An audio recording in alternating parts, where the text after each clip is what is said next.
If there's one thing we've learned about business and life, it's that people are the X factor. They constantly surprise us, both in amazing ways and not so much. We're Ben and Syya, and welcome to the Gnaw on This Business Bites podcast.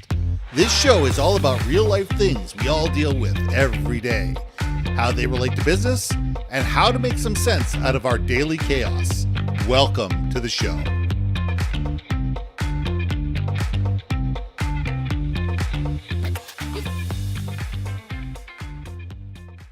And welcome back to another episode of Gnaw on This Business Bites. I'm Ben, and this is Syya. And this week, I want to talk about how to build an incubator culture.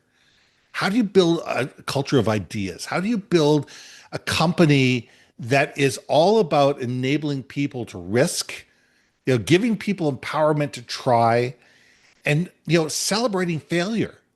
Because if we don't fail, we don't learn. If we don't learn, we don't succeed. And there's too many companies out there that are way too risk adverse. They are sitting there going, we can't afford it. We can't afford the time. We can't afford the money. We can't afford the reputational risk. We can't afford, the regulatory bodies coming down our throat. We can't afford the lawyers. We can't afford the risk management department. There's 1,000 reasons why companies are risk adverse. And I get them all. I get them all. But the problem is when you become a risk adverse culture, you become a commodity.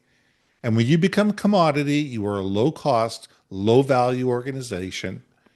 You're easily replaced and soon forgotten. Mm-hmm. The companies that continue to innovate, the companies that continue to stretch beyond and to sit there and say, okay, what's next, are the companies that become the great American, Canadian, worldwide organizations of our lifetime and enable us to look forward. And, and I'm going to get into it. It says, what happens when you become too big, and take a look at building a subculture that's innovative, but we can get in there. But Syya, let's gnaw on this. Oh, as we've done this before on our brains, which is, to me, it's how do you facilitate a culture of innovation that gives empowerment to the employees to actually want to be innovative, to want to be creative. And I mean, when you said that, I was just kind of like, so many companies talk a big game. So many companies, will create departments for the purpose of having an intrapreneur, right? They want to build up their own folks. But the truth of the matter is the reality is how serious is it to support? Sometimes I feel like sometimes it's like they placate us to believe that they think they want, but at the same time, the good companies are the ones that will take it and really nurture, because that's not, I don't want to call it free labor. It's like you don't have to hunt down the right people to help improve your company. They're right there. They're The right people are there. right there. Like it's like Absolutely. fuel. Yeah. So Well, I look that's at it as this way. It says you look at companies like Google. I don't know if Google still does this, but they used to do it. It was free thinking Friday or whatever it was, where one day a week they were allowed to work on a project. I think it was Google. Somebody's going to have to fact check me on this. Where one day a week they were allowed, or one day every 2 weeks, they were allowed to have a Friday where they were able to work on a pet project. Now the question is, how far is leadership going to get behind this? If do they once a month or once every 6 months or whatever get together, look at these projects and go, oh my God, that was incredible. Let's roll this out to the entire country. Or wait a second, this is something that's commercially viable. Give this person a viable stake in be enable them to be a leader in running that new division or that new project, and be able to put actual human capital leadership and C-suite weight behind the project. There's one thing about saying go out there and innovate. The other thing is, once that innovation happens, what happens within the company? Does it get shelved? Does it get put on, does it get put in a dusty drawer somewhere? Or do they actually take the time to sit there and say, you know what, let's test this. Let's actually test this, and let's actually run a viable 6 month test on a prototype on a minimal viable product and sit there and say, wait a second, can we do something with this? And if it is, the team or the person or whoever that innovated and brought this thing to the table should get a big piece of the pie on that. They Hmm. shouldn't just get, by the way, here's $2,000. We own the patent of this thing. Go back to your job and we're going to make all the profits on it. No, that they should actually be given, some type of credit, some type of, shares in the company, stake in the new venture, whatever it is, to be able to make it run. We need as companies to sit there and say, if we are going to empower our people, we need to have them feel that they feel empowered. Do they actually feel that they matter? Do they actually feel that the work they're doing is going somewhere? Or is it just placating? Okay, go play for 6 weeks. Go, don't worry about it. Don't worry about it. We're going to allow you guys to go innovate, but we're not going to do anything with it. Okay, so it reminds me what you just said, reminds me of, I think it was Volvo. Hmm. I think we've talked about this before, where it was for one of the car shows. They had all the women meet up in the car, not all the women, but they obviously handpicked women or women volunteers, designed a car Right. based on their needs. And it was fascinating because there were some really interesting things that they had, right? Like they lowered it because, you don't want to be climbing it to like load up the kids and all that stuff. They had swizzled chairs, I guess, or they had, stuffs for their food. Like they reutilized the center console and all that stuff. Um, it was really fascinating. It was a great concept car. And I don't know if they put any of it to practice Right. Or even tested it. or even tested it. I mean, and the crazier part to me is that like so much of the car purchasing experience does have this female spouse, partner, whatever, is a large part of the decision making, especially for like the family styled cars, right? The Yeah. minivans and all that stuff. So I do think it's fascinating that yes, they knew it was going to be a car pie in the sky thing, but you would think they would have taken a couple of the concepts and applied it. And they may Oh, have. They may have. I don't know about it, but I just remember thinking about it. Well, that's a lot of money and time that and I'm sure they're all volunteers, right? Or here's the other counter. Okay, the skeptic, see it. Where's my tinfoil? Where's my tinfoil? Maybe I don't want to be innovative for my company because you know what? They're going to steal my idea. There's something on that. Like, okay, wait, you know what? I am not of the scientific world. I know my dad did patents and whatnot when he was at Hughes and Rockwell. So right. it's under their company patent, but my father was, part of, one of the Sure. key Yeah. people part of it. I mean, who's to say you might come up with a brilliant idea, but the company's like, rah, rah, rah. Well, perfect example. I won't mention who. Somebody, those the certain company, they went and did a patent thing based on somebody I know. Came up with an idea. They came up with a patent. He got $5,000 or $10,000. He got his name on the patent, but the company made from that point forward. The company made all the money. Oh, And but that was part of his employment contract. The employment contract was they own yeah, all the property rights. It's just like in universities. You do all the R&D at the universities, and the university owns half the patent. And makes half the profit. That's their attitude is, well, why do we you think we employ you and give these really funky labs to play in? You think we do it out of the kindness of our own heart? yeah. We It's do not for it. the kind. No, Yeah, exactly. we do it because we know we're going to make 50 cents on every dollar that you figure out on a commercial basis. So, but it's a matter of sitting there going, how do you couch it in a way that still incentivizes people to still want to move forward? Where they sit there and say, okay, right, these people are taking the risk. They own the company. They're taking the Hmm. risk. They're coming up with the capital. They've got the marketing budget, they've got the sales team, they've got all these type of things. Mm-hmm. Okay, they should make the lion's share of the money. But I'm the one who came up with this. There Mm-hmm. should be a nice big slice of pie in this for me as well. And whether, you're willing to take a bigger piece of the pie up front and just say, okay, here's an upfront fee. After that, the company owns everything, or just do it on a regular, on an ongoing basis. That's up to you as a person.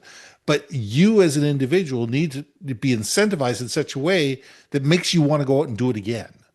Because Right. if you do it once and you never want to do it again, the company has just blown any reason to have innovative people in the company. And that's the trick, is to get people not to innovate once, but to be, serial innovators. Right.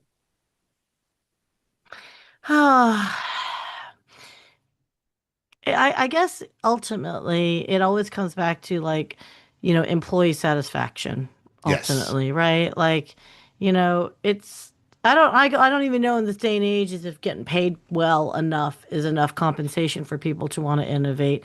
I mean, or maybe because I've just become jaded. Maybe I'm jaded people. So maybe, don't come at me and ask me about things because I just feel like most people work jobs for the sake of getting through with a paycheck, and I hate to say it, not really living life to the fullest, right? Because you're opting for compensation versus soul satisfaction, right? Yeah. Now, granted, there's a flip side. People going for soul satisfaction and they're not making jack squat, right? Hmm. So it could be argued for that, but for companies that are really looking for fostering that next innovative rush in their company or just to maintain their competitive edge, really have to slow down and appreciate your force. And I'm talking about all experiences. You can have someone that brings up a genius idea that's, day one or day at, Pay a 10,000, thousand, whatever. Yeah. right?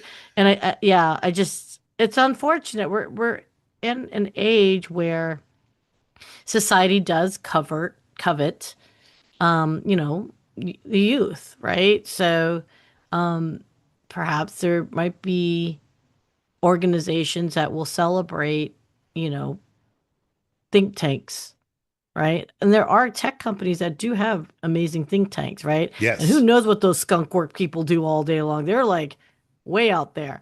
But even some simple ideas, I think could still be. I think simple little ideas. It could be maybe a you know once a month meeting within the team to talk about any new ideas. Nope. Okay, we'll move on to something else, right? Yeah. Or throw out ideas, right? Or you know, I don't know. It's almost like, what it is now. Now I'm really going down this path. Okay.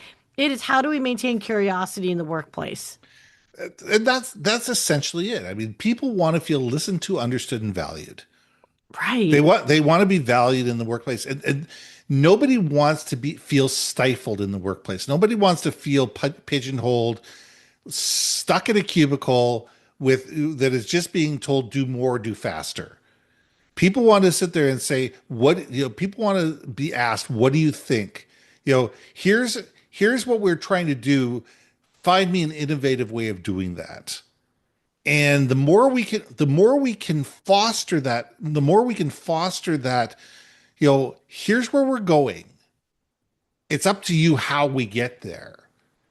And be able to foster people to be able to come up with these, out of the box, weird, strange ideas that some of them are going to work and some of them are not going to work. But what they might do is they might get you closer to that brilliant breakthrough. Yeah. And I think that as leaders, we need to be able to foster those people and be able to put the loose reins on people to sit there and say, okay, I may have to tug you left, I may have to tug you right, and I may have to pull back on the reins every once in a while because you may be running so far and so fast that nobody can keep up with you. But for the most part, it's loose reins and just let them go. And sit there and say, within the parameters, here's your budget, here's your timeline, here's the scope of the project, show me something incredible. And I think if we did that, we'd have first of all, we'd have far more innovative companies. We'd have far longer tenure with companies because let's face it, the Generation Z goes into a company, they work until they feel that they're not valued anymore. And as soon as they feel they're not valued, or if they feel they're stagnated or whatever else, they go looking for another company where they can go do something else, especially people in the IT world. People Yes. in the IT world sit there and say, okay, I don't want to maintain this database. I want to build this database. And when I'm finished building this database, I want to build another database or I want to build something else and let some other poor schmuck be the one who enjoys maintaining databases. Let them have that joy. But you have to sit there and say, what brings you joy as an employee? And where is your zone of genius? And where are the things that excite you on a regular basis? And what are the special skills that you have that I haven't got a clue about?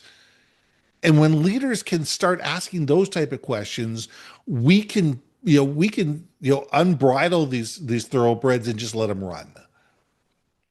I know we have to land this ship here, Yes. but you just gave me a thought in general though too about, there is a very real reality. Is that I don't is that even a term? Anyway, but there's a realness of we know there's going to be some automation coming down the pike if it hasn't already happened Already for a there. lot of different roles, right? And I think having that mindset to still be curious to see what's next or what's out there, to still be innovative, be open-minded to the things that are out there because as we automate, there's always going to be a gap emerging somewhere else. And Hmm. so I would strongly encourage anyone, if you are in that situation, it might behoove you to actually be part of those teams as well now because you're now part of the conversation too. Right. So it's not a question of if AI is going to affect your job, it's when and how does it. We'll want you step up and be part of those conversations, whether it be in the skunk works or if it's in a weekly checkpoint meeting, something that you provide value at, I think really is going to be helpful. And in return, you feel valued if the opinions are taken. And if I was a business leader, I would absolutely take those notes because there is no magic button, automation button pill that we can take, right? That's going to make everything run perfectly as a business. So Exactly. that's it. That's my 20-second tirade. All right. So let's leave it there. I'm Ben, I'm Syya. I wouldn't want to be ya. and we'll see you soon. Hey, hey, hey. Thanks for listening to another episode of Not On This Business Bites. If you liked what you heard, we most humbly ask that you like, share, and hit that subscribe button. If you want to communicate more effectively within your organization, contact Ben at IamBenBaker.com or me at BrilliantBeanMedia.com. We can help you build your community, brand awareness, and personality through digital content and podcasting. We cannot wait to hear from you. See you next week for another episode of Not On This Business Bites.